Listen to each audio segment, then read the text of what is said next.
अस्सलाम वालेकुम, कैसे हैं आप सब लोग। मैं हूं नीलम असलम। इंडिया की जो एयर फोर्स है उसने एक वर्ल्ड रिकॉर्ड बनाया और उनका नाम आज के बाद Guinness book of world records में रखा जाएगा। और इंतहाई प्रोफेशनलिज्म का, इंतहाई महारत का उन्होंने मुजाहिरा किया है कि शायद दुश्मन भी तारीफ़ कर उठे। और इसी वजह से पाकिस्तान में भी उनकी तारीफ़ की जा रही है कि इतनी अच्छी एयर फोर्स है इंडिया की कि इन्होंने लड़ाई ख़त्म होने के कोई तकरीबन 3 साढ़े 3 महीने के बाद दुश्मन के 6 तैयारे मार गिराए हैं। पाकिस्तान के 6 तैयारे मार गिराने का जो इनके एयर चीफ हैं वो ऐलान करते हैं, और जो उनकी बॉडी लैंग्वेज होती है वो भी उनका साथ नहीं दे रही होती।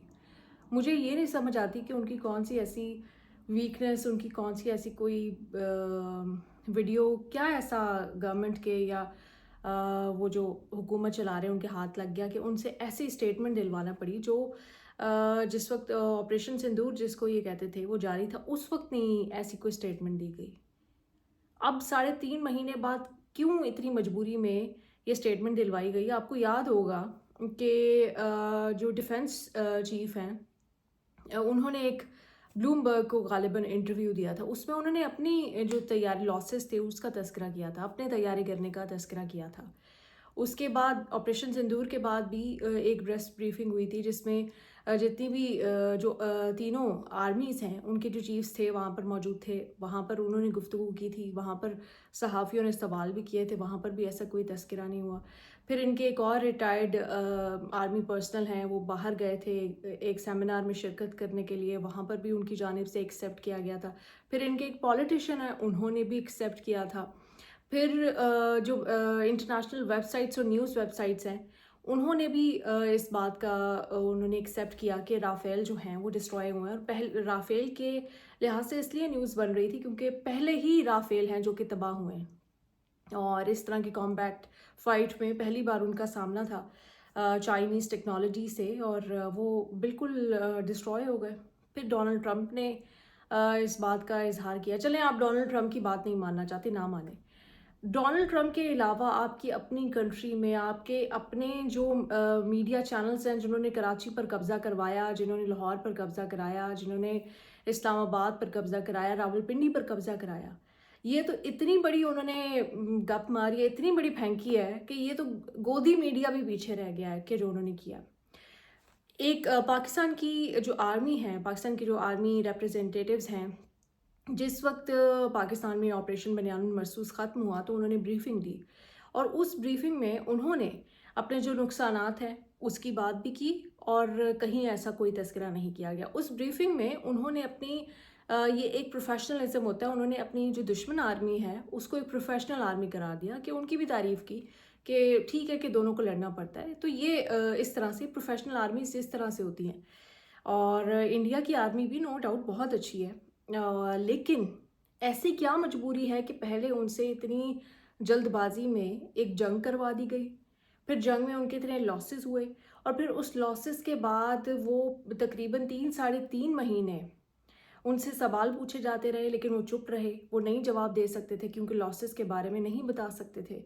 अम, अब आके ये स्टेटमेंट दिलवाना, और वो भी एयर फोर्स के हवाले से ये स्टेटमेंट दिलवाना, उन्होंने ये नहीं कहा कि कोई चेक पोस्ट पाकिस्तान की तबाह कर दी या कोई कश्मीर के जो बॉर्डर है उसके ऊपर कुछ कर दिया या कहीं और सियालकोट बॉर्डर पे कुछ कर दिया। उन्होंने सीधा ही एयर फोर्स ने ही ऐलान कर दिया कि हमने पाकिस्तान के 5-6 तैयारे जो है वो गिराए। कौन से तैयारे? F-16 की अगर आप बात करते हैं तो F-16 पाकिस्तान को इस कंडीशन पे मिलते हैं कि वो इंडिया के खिलाफ इस्तेमाल नहीं किए जाएंगे, तो वो तो इस ऑपरेशन में हिस्सा ही नहीं लेते। पाकिस्तान के F-16 इंडिया के खिलाफ जंग के हवाले से अगर बात की जाए, और पाकिस्तान के पास जब चाइनीज़ टेक्नोलॉजी है, पाकिस्तान के पास जब अपने JF-17 थंडर है, J-10C है, पाकिस्तान को क्या ज़रूरत है कि F-16। सो ये आज के दिन का सबसे बड़ा झूठ था, और इसके बाद जो डिसअपॉइंटमेंट है मेरी इंडिया को के लिए वो और बढ़ती जा रही है।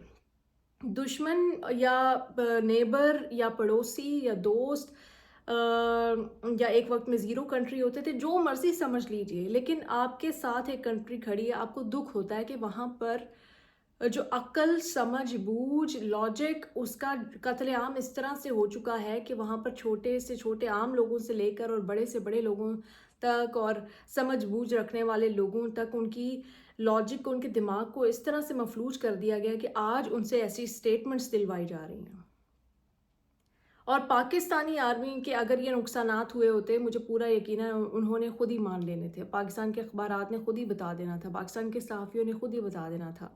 अगर ऐसा कोई नुकसान 3.5 महीने तक किसी इंटरनेशनल वेबसाइट ने, किसी इंटरनेशनल न्यूज़ ने, कहीं पर मौजूद लोगों ने, खुद इनके जो पार्लियामेंटेरियंस हैं उन्होंने राफेल की तस्वीरें दिखा के उसके ऊपर वो जो नंबर लिखा होता है वो दिखा के कहा कि ये पाकिस्तानी प्लेन नहीं है, आपका प्लेन था जो हमारे आसपास हमारी ज़मीनों पे गिरे हुए थे।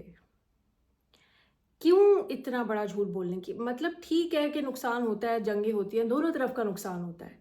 क्यों इस टाइम पे इनको ये कन्फेशन इनसे करवाया गया, ज़बरदस्ती कराया गया, बाय फोर्स कराया गया, उन्होंने खुशी खुशी किया, उन्होंने पर्सनल नौयत में, कैपेसिटी में ये बॉन्गी मारी है, जो भी उन्होंने किया है, बट एक लाफिंग स्टॉक को उन्होंने बना दिया इंडिया को। और इंडिया की जो आर्मी है और इंडिया की जो एबिलिटीज़ हैं, इंडिया की एबिलिटीज़ इससे कई ज़्यादा हैं, मैं मानती हूँ, आई एडमिट दैट।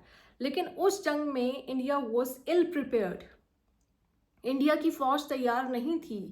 इंडिया की जो सियासी गवर्नमेंट है उसने धकेल दिया था, यहाँ तक कि अपनी ऑपोजिशन को भी कॉन्फिडेंस में लिए बगैर। फिर वो जब जंग शुरू हो गई तो फिर ठीक है, सबको उस पूरे टाइम में ऑन बोर्ड आना पड़ा।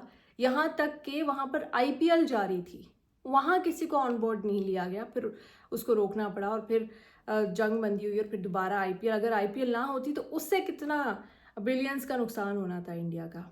तो इतनी इल प्रिपेयर्ड तैयारी थी इंडिया की इस जंग में जाने की, और फिर जब लॉसेस हुए तो फिर बैकफुट पे आना पड़ा, फिर सीज फायर करना पड़ा। और मैं एक बात आपको बता दूं, जो स्ट्रॉन्ग पोजीशन पे होता है ना, और जो इतने अरसे बाद अगर ये कहते हैं कि हम एक स्ट्रॉन्ग पोजीशन में आ गए थे, हमने पाकिस्तान का ये तबाह कर दिया, वो तबाह कर दिया, इतनी स्ट्रॉन्ग पोजीशन पे आके सीज फायर कौन करवाता है, कौन करता है? वो तो कहता है आप दुश्मन इस वक्त कमज़ोर है, मैं इससे अपनी कंडीशंस मनवाऊंगा, फिर मैं सीज फायर करूंगा। अनकंडीशनल सीज फायर था ये, अनकंडीशनल सीज फायर। अगर इंडिया इतनी स्ट्रॉन्ग पोजीशन पे होता तो अपनी कोई कंडीशंस रखता कि हमें ये बंदा पेश किया जाए, हमें ये पेश किया जाए, हमें ऑफिस साइड दे दो, हमें फलाना दे दो, XYZ दे दो, आप ये कर दो, आप फौजें यहाँ से हटा लो, फिर हम सीज फायर करेंगे। अगर इंडिया इतनी स्ट्रॉन्ग पोजीशन में था, इंडिया स्ट्रॉन्ग पोजीशन में नहीं था। दोनों तरफ से जंग हुई है, दोनों तरफ का नुकसान हुआ। इंडिया का माली तौर पर फाइनेंशियली बहुत नुकसान हो गया, क्योंकि राफेल और तकरीबन 6 तैयारे जब गिरते हैं तो आपके बिलियंस का नुकसान होता है, आपकी जो डिफेंस इंडस्ट्री है उसको नुकसान होता है, और आपकी फ़ौज का मोराल नीचे आता है, और आपके इदारों का मोराल नीचे आता है। और फ़ौरन इंडिया को इसके ऊपर बैकफुट पे आके सीज फायर करना पड़ा। तो ये उसके बाद आके ऐसा इंकिशाफ करना, मेरा ख्याल से it is high time for all the wise Indians जो अपने आप को अक्लमंद समझते हैं, उनको सवाल करने चाहिए। अगर नहीं भी करने, और आपने अगर इस झूठ को भी सच मानना है, it's up to you. Pakistan का कुछ नहीं जा रहा, पाकिस्तान ने अभी भी ऐलान कर दिया कि एक इंडिपेंडेंट इंक्वायरी करवा ली जाए किसके कितने तैयारे गिरे हैं। जैसे पाकिस्तान ने पहलगाम के लिए कहा था इंडिपेंडेंट इंक्वायरी करा लें, पाकिस्तान ने तैयारों के लिए भी कह दिया इंडिपेंडेंट इंक्वायरी करा लें।